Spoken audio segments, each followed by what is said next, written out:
Iqbal metro 7 Pakistan के साथ इस वक्त मौजूद सिविल सेंटर पे हमारे साथ मौजूद है कमरू जफर खान। आइए से बात करते हैं।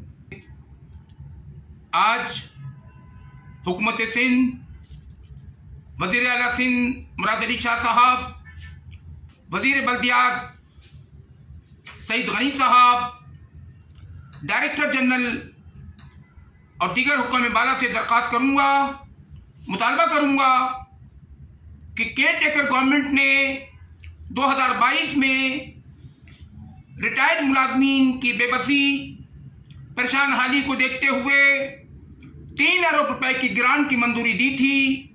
उसको फौरी तौर पर मौजूदा हुकूमत पाकिस्तान पीपुल्स पार्टी की, जो मजदूरों की खैर ख्वाह, गरीब आवाम की खैर ख्वाह, उससे मुतालबा करूँगा कि वो फौरी तौर पर केडीए मुलाजमीन, रिटायर होने वाले मुलाजमीन को जो मराद 2022 में केयर टेकर गवर्नमेंट ने दी थी, उसको फौरी तौर पर अदायगी के अहकाम जारी करे और केडीए मुलाजमीन के बच्चों को और कॉन्ट्रैक्ट मुलाजमीन को फौरी तौर पर इदारे में भर्ती का नोटिफिकेशन जारी करे और केडीए में मेडिकल सहूलत को फौरी तौर पर मजीद बेहतर बनाया जाए।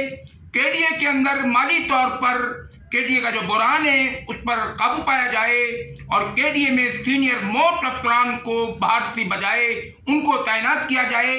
केडीए के अंदर अब जो हालात हैं, अब तक 2-2 महीने की पेंशन और 2-2 महीने की तनख्वाहों की अदायगी के लाले पड़े हुए हैं। सिंध गवर्नमेंट से मुतालबा है कि केडीए पर खुसूसी तवज्जो दी जाए और केडीए के माली हालात को देखते हुए इदारे में तमाम यूनियनों को मिलकर जद्दोजहद करना होगी, वरना इदारे में इन यूनियनों की दास्तान ना होगी। दास्तानों में केडीए माशाअल्लाह खुद मुख्तार इदारा है। इसकी मदद के लिए अगर इदारे की यूनियन ने तामुन किया तो इंशाअल्लाह केडीए माला माल होगा और खुशहाल होगा। केडीए मुलाजमीन को इन तमाम मसाइल से निजात के लिए हुकूमत सिंध को खुसूसी तौर पर वज़ीर बल्दियात को तवज्जो देना होगी और केडीए में मौजूदा सीबीए का चार्टर डिमांड फौरी तौर पर गवर्नमेंट बॉडी से मंजूर किया जाए, जिससे केडीए के मुलाजमीन को माली फायदा होगा।